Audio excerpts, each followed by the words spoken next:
Olha à sua volta. O mundo não é só o que você vê. As coisas não são apenas o que aparentam ser. Existem muitos sentimentos, afetos, medos, emoções, desejos, pensamentos, que nem sempre a gente percebe, mas que atravessam e determinam as nossas vidas. É a dimensão subjetiva. Reconhecer sua presença pode fazer toda a diferença.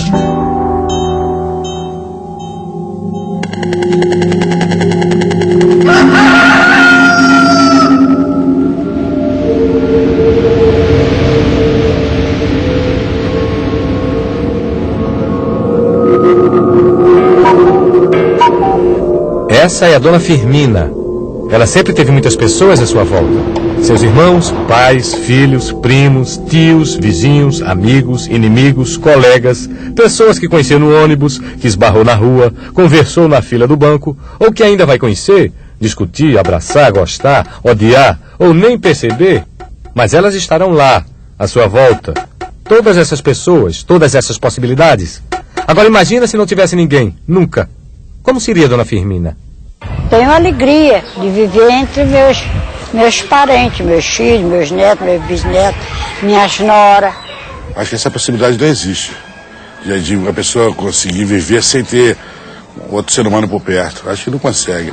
Eu seria um selvagem, um Tarzan na vida, né? Com certeza vai me faltar tudo. O tudo pra mim é ter alguém. Nem que seja uma pessoa só, mas ter alguém ao meu redor. Nesse local onde nós nascemos, nós criamos a nossa cultura. Do jeito que eu fui criada aqui, não deve ser a mesma coisa em outro lugar. A gente não nasce sabendo o que é ser humano, a gente faz a gente. Na natureza, um dia nunca é igual ao outro, um dia sempre é um desafio. O animal ele precisa procurar alimento, ele precisa se defender dos predadores, ele precisa defender o território, cuidar dos filhotes, etc.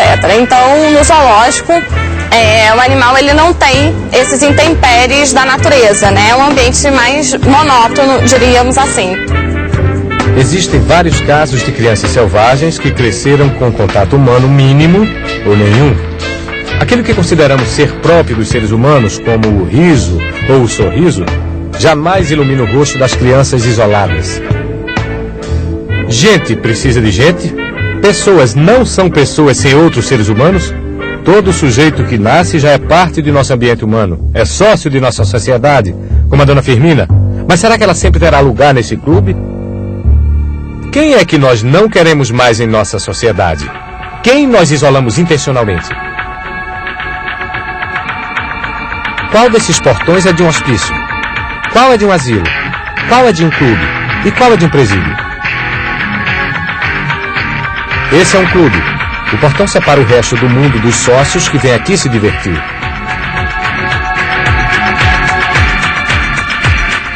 Esse é um asilo. O portão separa e isola do resto do mundo pessoas que chamamos de velhas. Let's go to dawn. Eu sou muito festeira. Então eu sinto falta das festas. Às vezes eu sinto falta das coisas, mas o que eu vou fazer? A gente fica aqui, mas aqui é muito bom. As diretoras são muito boas. É tudo farto. A gente tem café, tem comida, tem tudo, mas é tudo pago.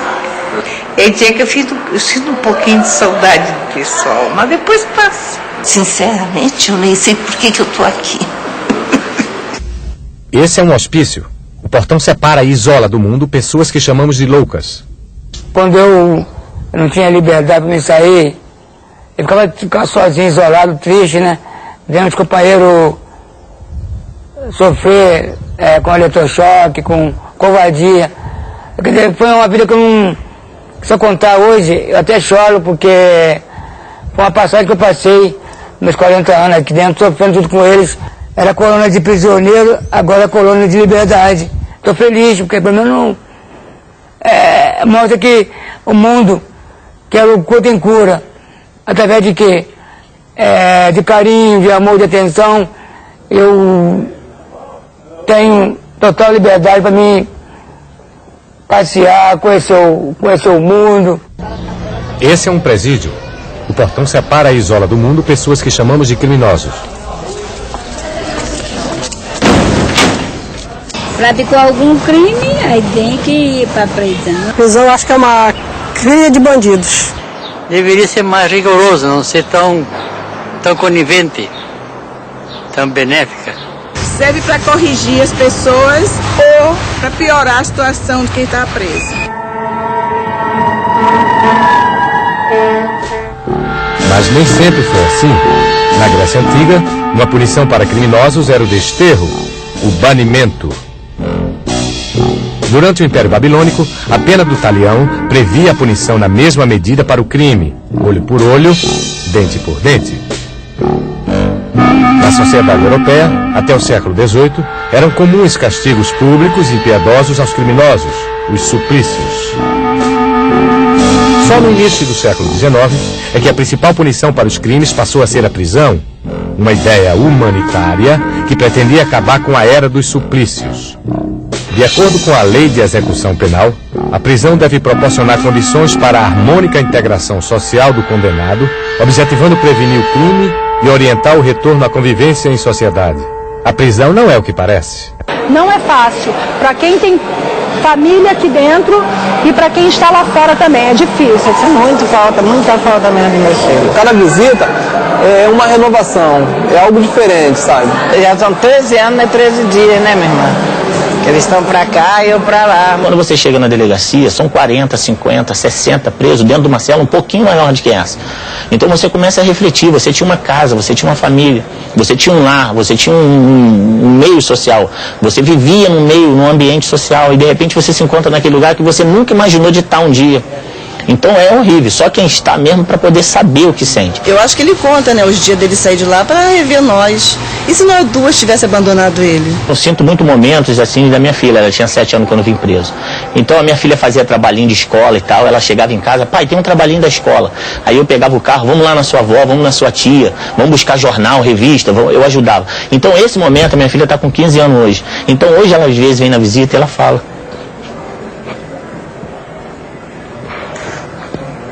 Só porque ele foi lá pra dentro eu vou abandonar, vou virar as costas? Não. Eu tenho que dar mais amor ainda para ele sair de lá melhor do que ele entrou. A visita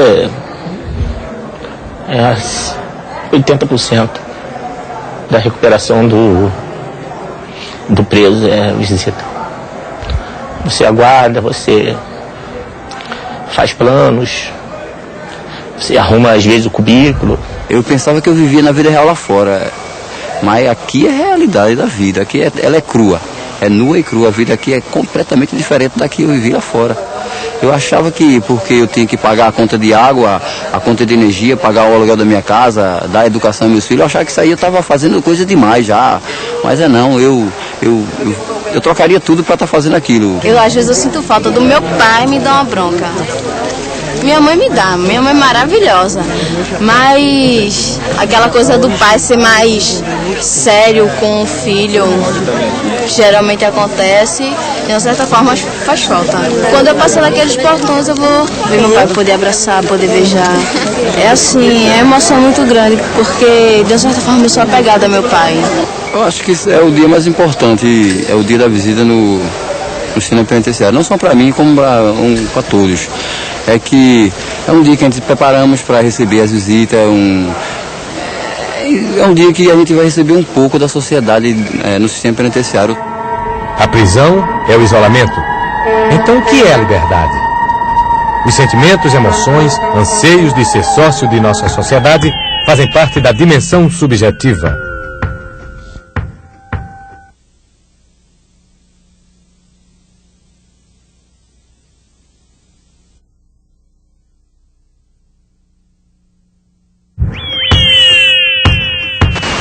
Já fez coisa errada. Devo ter feito muitas coisas erradas.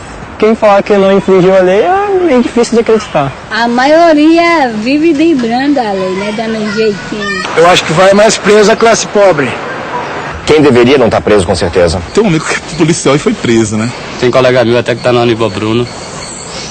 Fez coisa errada e teve que pagar, né? Quem é que vai preso? Daniela é pobre como a grande maioria dos presos. Não completou o primeiro grau como uma boa parte deles. E tem até 30 anos de idade como quase a metade.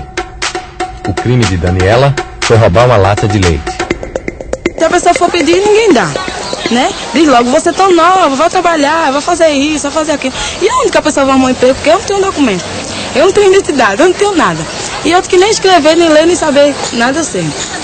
Aí pronto, aí eu disse então pra minha filha morrer de fome, eu fui no mercado e roubei uma lata de leite, porque eu não vi minha filha pedir comer e eu sentei. Aí eu peguei e fui roubar. Aí pronto, aí ele pegou e caminhou a gente pra colônia. A gente bateu uns papel, eu como não sei assinar, melei o dedo e a gente foi encaminhado. A minha filha ficou com a minha mãe também não tinha condições de levar as coisas pra gente. E quando eu fui pra cadeia, ela tinha o quê? Ela tinha ia fazer 2 anos. Eu pensava que eu não ia nem passar esse tempo todo. Eu pensava que se eu fosse pra lá, eu ia passar pelo menos 1 mês, 2 meses. Mas eu passei 9 meses, quase 9 meses, né? Faltando 4 dias para 9 meses para eu vir pra cá. Eu fiquei sentindo, porque uma lata de leite, a pessoa é presa, né, não? Oxe. O pior pra mim foi estar lá sem ninguém, né? Ninguém levar nada pra mim. Sem ver minha filha também, porque a pessoa ficar lá num lugar daquele sem ver família, oxe, é muito ruim. Como se decide quem é que vai ser preso? Entre 1992 e 1994, de todos os assassinatos que a polícia tomou conhecimento, apenas 8% foram transformados em inquérito para que a justiça pudesse julgá-los. Os demais 92% nem foram investigados. O sistema penal é, entre outras coisas, uma grande injustiça. Então, a força ideológica da punição é essa seletividade, está nessa seletividade, está em escolher um ou outro para cumprir esse papel. Quem cumpre esse papel são as pessoas já, já oprimidas, já situadas, né, numa posição de subalternos dentro da sociedade. Não é sob ameaça de punição, não é sob o castigo de um ou outro bode expiatório que essas condutas negativas são evitadas. Para que serve a prisão? Dados demonstram que quase metade desses presos voltam ao crime. A população carcerária no Brasil dobrou entre 1995 e 2003. Num sistema desse tipo, num sistema coercitivo, como você tem que impor para manter segurança e disciplina, torna-se absolutamente inviável você obter a meta-recuperação. Você não ensina alguém a viver em liberdade tirando a liberdade da pessoa. Lá você perde toda a sua sensibilidade de cidadão. E você passa a ser como se fosse um animal, só que racional. Pelo lado humano, você perde um pouco da sua sensibilidade. Você perde muito do teu, como vamos dizer, muito da sua carisma. Você passa a conviver com a violência, com a agressão, não liga muito para aquilo que acontece aqui fora, só aquilo que está ao seu redor lá. Então você perde muito da sua sensibilidade, muito do ser humano. O ser humano perde muito de si. A pena de prisão é absolutamente ineficaz. E pior do que isso, né? As pessoas saem da prisão mais violentas e mais perigosas do que eram antes de penetrar na prisão. Você esmaga o preso dentro das normas todas que são necessárias para a manutenção de segurança e disciplina, você está suprimindo do preso a possibilidade de se recuperar. O máximo que você pode conseguir é fazer com que o preso se adapte à vida da cadeia. Quando me vi ali dentro, eu fiquei totalmente desorientado, mas tive que me acostumar com tudo isso. Entendeu? Foi ruim. E continuou sendo até o último dia que eu saí de lá. O sentimento mais agudo numa cadeia é o sentimento de revolta. Revolta com seu cotidiano, revolta porque é tratado como um animal violento e perigoso, é tratado com crueldade, com desumanidade, e o sentimento de revolta por ver que o crime que ele cometeu não se compara com o crime que a elite comete nesse país. Qual é a finalidade da prisão? É uma jaula para reter as pessoas. Não tem outra finalidade a não ser essa. Momentos antes de eu estar vindo para cá, para essa entrevista, eu encontrei um companheiro que estava comigo. E ele simplesmente falou que estava indo fazer um assalto. Eu poderia estar nessa pequena porcentagem, nessa porcentagem ou nessa grande porcentagem. Mas esse privilégio eu dou a muita, primeiro a Deus e segundo ao meu esforço.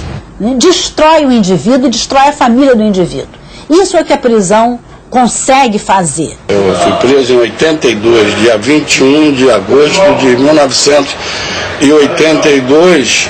Ele era muito pequenininho quando eu fui preso, quer dizer, em 82, 23 anos passados. Eu acho que eu devia ter orientado melhor, né? Eu acho que eu tenho uma parcela de culpa, assim. Tenho medo, né, gente? Tenho um filho, né, pequeno, procuro orientar ele também o caminho que deve seguir, né, para ele amanhã ou depois também não vir acontecer, amanhã ou depois a gente também está no lugar desse, a gente nunca sabe, né. A gente realmente precisa, né, caminhar no sentido de reservar a pena de prisão apenas para os criminosos, violentos e perigosos. Deixa o preconceito de lado, vai ajudar muita gente, assim como me ajudou. Vai ajudar muita gente.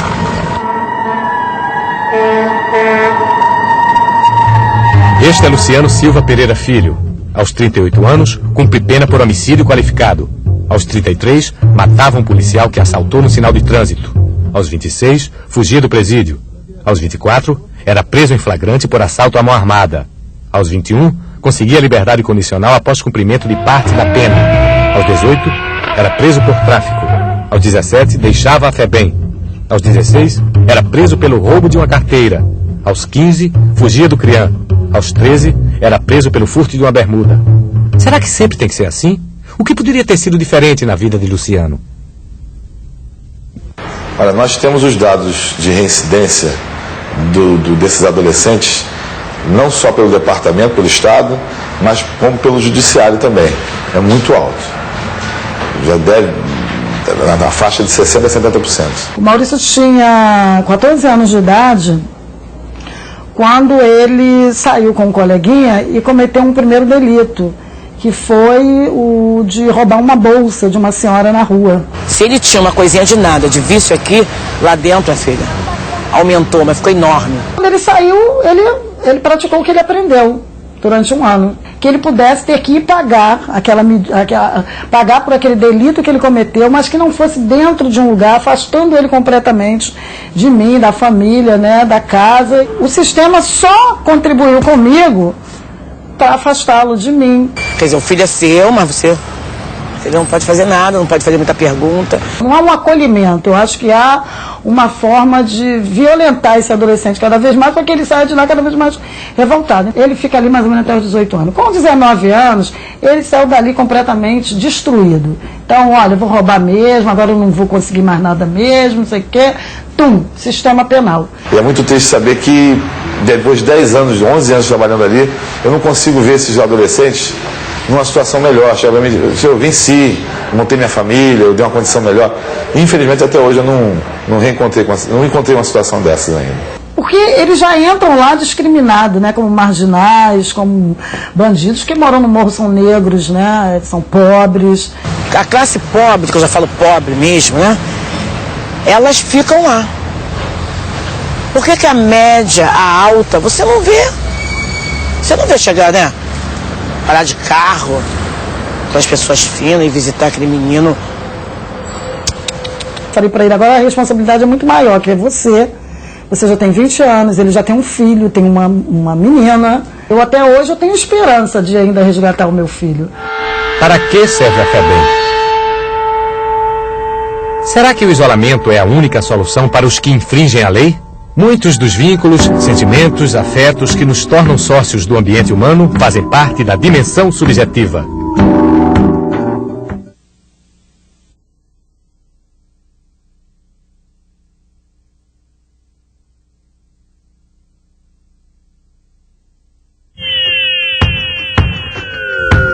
Lúcia foi detida por furto.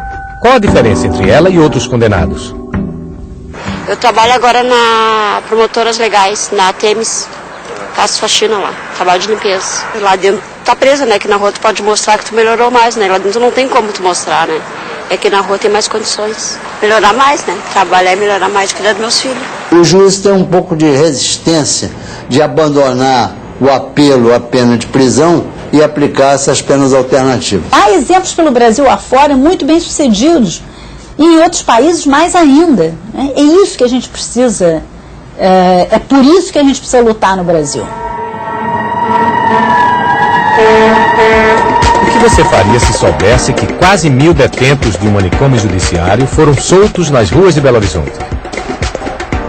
O Pai PJ é um programa do Tribunal de Justiça que realiza o acompanhamento de portadores de sofrimento mental, de loucos que cometeram algum tipo de crime. A grande maioria deles são casos que são pacientes, sujeitos que estavam à margem da assistência das políticas públicas. O ato criminoso, né, foi uma solução para esse sofrimento. Então, pacientes que estavam escutando vozes de comando, né, tendo alucinações, delirando, né. Porque muitas das vezes a gente gritava por socorro e eles davam hospitais pra gente. O médico só queria te dar remédio, te pôr pra dormir, a justiça queria te condenar e pronto. Então a gente acompanha essa trajetória aí do paciente, mediana aí as relações dele na cidade com a justiça. É impossível pensar em saúde mental em condições de privação de liberdade, né? O internado é muito ruim, é igual um prisioneiro. Eu pude encontrar apoio de vários profissionais que puderam me ajudar a construir um caminho. O modo de tratar, o modo de restabelecer a segurança, né, criando condições de laço social. Até hoje, nesses 6 anos, né, nós não temos assim nenhuma reincidência de ato com violência. Nós temos aí, eu acho que umas 17 reincidências de uso de droga, de furto. Ando na rua bastante aí, já convivo com muitas pessoas já e falo com muitas pessoas, já tenho muitos amigos aqui já. Hoje eu dou aula de violão, dirijo meu carro para baixo e para cima. O Detran devolveu a minha carteira de motorista. A gente aprendeu isso com eles, né? Que eles têm condição de responder pelo seu ato como qualquer cidadão, desde que eles tenham acesso aos seus direitos como qualquer cidadão. Agora eu me sinto uma pessoa, um homem, né? Um ser humano. Será que uma forma de trazer uma pessoa de volta para a sociedade não é trazer a sociedade de volta até ela? O programa Liberdade Assistida, ele recebe os adolescentes encaminhados a partir de um processo legal, né, dos adolescentes que cometeram algum tipo de ato infracional. É como se a gente tivesse que apressar o tempo do adolescente para dar uma resposta possível, mas uma outra resposta em relação ao trabalho, à escola, à família. E a gente convocou as pessoas da cidade, não tem critério de escolaridade, não tem critério de, enfim. O meu primeiro contato foi um contato nervoso, tenso, né? Uma situação muito nova para mim, acredito que para ele também. Eu acho que o orientador é basicamente, a meu ver, uma referência ética para esse adolescente. A primeira coisa que ele aprendeu é que existe alguém disponível para ele. Responder por um ato infracional, que é a mesma coisa que um crime, né, no Código Penal, em liberdade, nossa, uma diferença que eu não saberia nem quantificar, nem qualificar, porque é uma diferença enorme, é radical a diferença. É a diferença de que isso pode interromper um ciclo da violência. Caminhando pela calçada, tinha um grupo de moradores de rua que fizeram menção de me abordar naquela situação típica, ou para pedir alguma coisa, ou até para um ataque, não sei. Ele caminhava um pouco atrás, ele passou à minha frente, olhou para as pessoas, como num código, quase pedindo permissão para que eu passasse sem ser incomodada. Eles não me olharam mais e eu passei tranquila. Entramos no cartório, pegamos a certidão dele, e quando voltamos, eu sugeri que entrássemos numa papelaria, já numa outra região, mais nobre, no centro, e comprássemos uma pasta. Ao entrar na papelaria, ele caminhava logo atrás de mim, ele despertou a atenção das pessoas. Os funcionários olharam para ele e um segurança caminhou em nossa direção, não sabendo que ele estava comigo. Aí foi a minha vez de defendê-lo. A violência é o retorno da segregação, né? Assim, a gente pode apostar, sim, né, que fazer uma oferta de incluir, ou seja, de fazer com que o sujeito possa pertencer à maneira dele a uma cidade, faz com que ele também preste um outro serviço a essa cidade, ou se interaja com ela de outro jeito. Ele me aceita na condição que eu sou. E normalmente ele não aceitaria porque eles veem as pessoas da nossa postura como agressores dele, e nós o vemos como nossos agressores. Entre eu e ele não existe isso. A gente está quebrando essa regra social.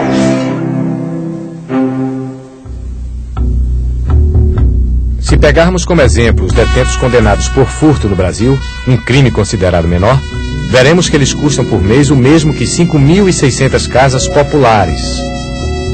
Um preso também custa o mesmo que 17 estudantes em um programa de alfabetização. Este detento é também José Zenivaldo, pai de Rafael e Valdijane. Será que o isolamento é a única forma de responsabilizá-lo pelos seus atos? Somos sócios de uma sociedade onde vários sentimentos, pensamentos, desejos, medos, lembranças transformam nossa relação com outros seres humanos diariamente. É uma outra dimensão que influencia diretamente a nossa vida e a forma com que vemos o mundo. Você pode não saber, mas tem gente pensando sobre isso. E faz toda a diferença. Entre as pessoas que fizeram este programa, tem gente que já roubou, mentiu, subornou, burlou a lei, mas que também acredita que somos todos responsáveis pelos nossos atos neste clube que é o ambiente humano em que vivemos. Aliás, ninguém quer sair do clube, não. De jeito nenhum.